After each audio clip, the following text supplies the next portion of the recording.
سفر ہجرت کی چوتھی قسط میں آپ کو خوش آمدید۔ پچھلے قسط میں ہم نے غار ثور کے 3 دنوں کی کہانی دیکھی، وہ معجزات، وہ آنسو اور اللہ کی غیبی مدد۔ اب سفر آگے بڑھاتے ہیں، غار سے نکل کر محبوب خدا صلی اللہ علیہ وآلہ وسلم اور حضرت ابوبکر صدیق قافلہ سالار عبداللہ بن ارکت کی رہنمائی میں شمال کی طرف نہیں بلکہ جنوب اور پھر مغرب کی طرف نکلتے ہیں۔ آج ہم آپ کو غار ثور سے آگے کا سفر اور اس کی عمران افروز داستان سنائیں گے۔ تیسرے دن سورج غروب ہونے کے بعد دشمن کا شور کم ہوا۔ حضرت عبداللہ بن ارکت جو ماہر رہنما تھا اور ابھی ایمان نہیں لائے تھے لیکن انتہائی ایماندار اور راست باز انسان تھے، اونٹ لے کر غار کے قریب پہنچے۔ آسماء بنت ابوبکر رضی اللہ تعالیٰ عنہما نے اپنی چادر پھاڑ کر رسی بنائی اور سواری کے کجاوے باندھے۔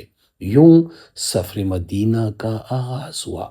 عام قافلہ مدینہ کی طرف سیدھا شمالی راستہ اختیار کرتے تھے، مگر نبی پاک صلی اللہ علیہ وآلہ وسلم نے دشمن کو دھوکہ دینے کے لیے ایسا راستہ اختیار کیا جو پہلے جنوب اور پھر مغرب کی طرف جاتا تھا۔ یہ راستہ وادیوں، پہاڑوں اور صحرا کے درمیان سے گزرتا تھا۔ اسے صرف ماہر رہنما ہی جانتا تھا۔ مکہ والوں کی پل پل کی خبریں آپ صلی اللہ علیہ وآلہ وسلم تک پہنچتی رہی۔ 3 دن کے بعد جب ان کا جوش کچھ ٹھنڈا پڑ گیا تو مدینہ منورہ کی طرف سفر شروع ہوا۔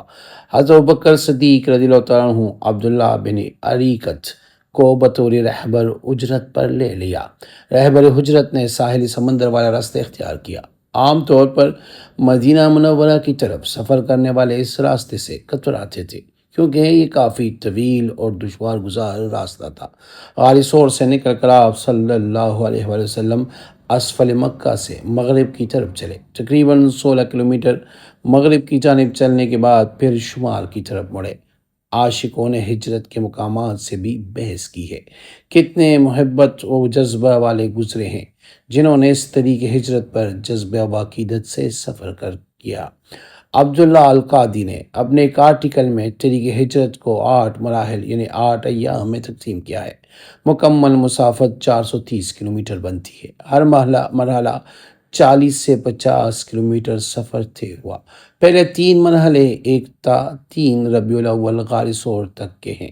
چوتھا مرحلہ 4 ربیع الاول کو آپ صلی اللہ علیہ وسلم غار ثور سے نکل کر مغرب کی طرف چلے۔ وادی مکہ یعنی وادی ابراہیم علیہ السلام کو عبور کیا۔ بشیمات اور دمہ پہاڑوں کے درمیان سے چلے، پھر شمال میں چلے تو بشیمات پہاڑ آپ صلی اللہ علیہ وسلم کے دائیں جانب اور ابو عظام پہاڑ آپ کے بائیں جانب یعنی غربی سمت میں تھے۔ شیخ بلادی رحمۃ اللہ علیہ کے بقول شمال کی طرف چلتے ہوئے درب الحب یعنی مکہ مکرمہ اور جدہ کا راستہ براستہ حدیبیہ کو عبور کر کے حدیبیہ کو بائیں اور مکہ مکرمہ کے پہاڑوں کو دائیں رکھتے ہوئے وادی مرل ازہرن یعنی جس کو وادی فاطمہ کو ارزن الحمیمہ کے پاس عبور کیا۔ السلام علیکم ورحمۃ اللہ وبرکاتہ۔ میں ہوں آپ کا اپنا سید اخلاق حسین شاہ اور آپ دیکھ رہے ہیں روحانی ہیلنگ اکیڈمی۔ اگر ابھی تک آپ نے ہمارے چینل کو سبسکرائب نہیں کیا تو برائے مہربانی ہمارے چینل کو سبسکرائب کریں، بیل آئیکن کو کلک کریں تاکہ ہماری ہر نئی آنے والی ویڈیو کا نوٹیفیکیشن آپ کو بر وقت مل سکے۔ آپ صلی اللہ علیہ وآلہ وسلم اصفہان کے قریب پہنچے۔ اصفہان شہر میں آپ صلی اللہ علیہ وآلہ وسلم سفر ہجرت میں داخل نہیں ہوئے، البتہ دوسرے اسفار میں اس شہر میں آنا ثابت ہے۔ یہاں ایک کنواں ہے جسے بیری تفلا کہا جاتا ہے کہ یہاں رسول اللہ صلی اللہ علیہ وسلم نے اپنا لعاب مبارک ڈالا تھا، جس کی وجہ سے کنویں کا پانی میٹھا ہو گیا۔ آج تک اس کنویں کا پانی جاری ہے۔ الحمدللہ اس کنویں کا پانی پینے اور اس سے وضو کرنے کی سعادت اس عاجز کو بھی حاصل ہے۔ دیکھیے تصاویر ایک اصفہان کنویں کی اور دوسری اصفہان شہر کی۔ اصفہان کے قریب رات کے وقت سفر ہو رہا تھا۔ اصفہان سے کنارہ کرتے ہوئے اسے دائیں طرف رکھتے ہوئے الاولیٰ پہنچے، پھر الاولیٰ سے اس کی وادی میں تقریباً 5 کلومیٹر سفر ہوتا رہا۔ القدید آج کل اس کا نام الحمص ہے کہ قریب عام و مشہور راستہ پر آ پہنچے۔ ابھی بھی رات ہی کا وقت تھا۔ رات کے وقت اتنا زیادہ خطرہ نہ تھا، اس لیے عام راستہ پر چلتے رہے اور دف پہنچے۔ اب صبح ہو چکی تھی۔ مسلسل سفر کے بعد اب کسی جائے پناہ اور جائے استراحت کی ضرورت تھی، چنانچہ ایک پہاڑی کی گھاٹی میں آرام فرمایا۔ یہ راہ ہجرت میں پہلا قیام تھا۔ یہ سفر آسان نہ تھا۔ ریت کے طوفان، سخت دھوپ، بھوک، پیاس اور مسلسل خوف کہ کہیں دشمن نہ آ جائے، لیکن رسول اللہ صلی اللہ علیہ وآلہ وسلم کا چہرہ ہمیشہ پرسکون رہا۔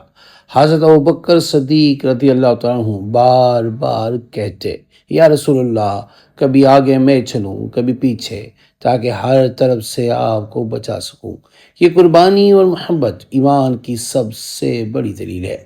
یوں کئی دن اور راتیں سفر کرتے ہوئے قافلہ اسفان کے علاقے تک پہنچ گیا۔ یہ وہ مقام تھا جہاں سے مدینہ کا فاصلہ کم رہ گیا تھا۔ یہاں اہل قریش کا خوف کچھ حد تک کم ہو گیا، مگر آگے ابھی کئی امتحانات باقی تھے۔ ناظرین، غار ثور سے اس سفر کا سفر اسفان تک کا یہ سفر صرف راستوں کا نہ تھا، بلکہ ایمان، قربانی، صبر اور معجزات کا سفر تھا۔ نبی پاک صلی اللہ علیہ وآلہ وسلم اور ابوبکر صدیق رضی اللہ تعالیٰ عنہ ہر لمحے اللہ پر بھروسہ کرتے رہے اور اللہ نے اپنے محبوب کو ہر موڑ پر بچایا۔ اگلی قسط میں ہم دیکھیں گے اس وادی میں استراحت آرام کرتے وقت کیا کیا مسائل اور مصائب پیش آئے۔ یہاں کے معجزات پر بھی بات کریں۔ معبد کی بکری والا معجزہ بھی آپ کے ساتھ انشاءاللہ شیئر کریں گے اور اس مقام کی زیارت بھی آپ کو کرائیں گے، کیونکہ یہ سفر ہجرت کے ساتھ ساتھ سفر عشق بھی تھا۔